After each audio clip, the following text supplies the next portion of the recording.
Hello everyone, welcome back to another video. So in this video, I'll tell you common iPhone battery problems. Here are 3 common battery problems: short battery life, shutting off unexpectedly, getting warm while charging, and I'll tell you how to fix them. But first, subscribe to my channel for more upcoming videos and hit the like button. So let's start the video without wasting any time. So first, I'll tell you a solution for battery dies quickly. There could be any number of reasons for why your iPhone battery is draining quicker than usual, but the first place to start your investigation in go to settings, then choose battery. Wait until the page is loading. Under battery usage, you can peruse a list of your apps and see how much battery each has consumed in the past 24 hours or even 7 days.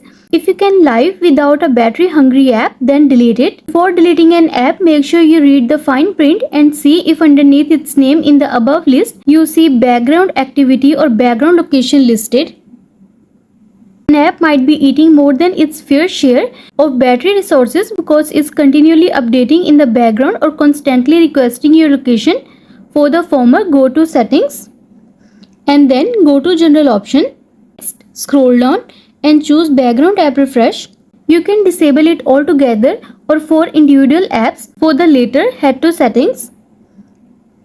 Next, scroll down and go to privacy and security option. Then choose location services. Again, you can disable it globally or just for apps that are overusing the feature. And you are done. Some people have experienced better battery life by turning off Hey Siri because it means your iPhone isn't always listening, waiting to spring into section when you utter those 2 magic words. To disable this feature, go to settings.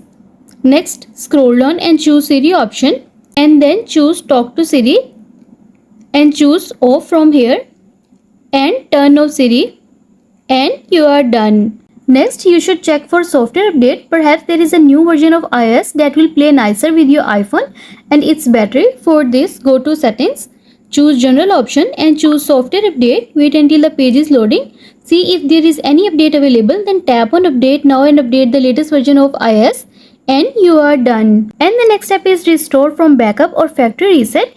If you are running the latest version of iOS, then you might need to hit the reset button and start fresh. You can try restoring your iPhone to a recent backup you have made in iTunes or iCloud. If that doesn't do the trick, then you might need to perform a factory reset. For this, go to settings.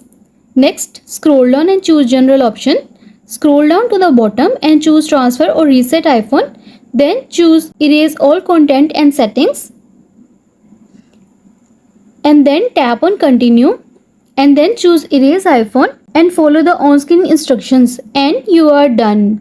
If your iPhone gets hot when charging, that off-brand charger you picked up at CVS might have cost a fraction of what you would pay Apple for a replacement charger, and it might also come in a fun color other than white. But if your iPhone heats up to a worrisome degree and it's plugged into your cheap charger, then it's time to locate the charger that came with your iPhone or find a suitable replacement. You don't necessarily need to buy from Apple, but Apple recommends you to use only certified third-party accessories that have made for iPhone, iPad and iPod logo on their packaging. And you are done. I hope you find this video helpful, and also let us know in the comments below if you have any questions. Thanks for watching. See you in the next video.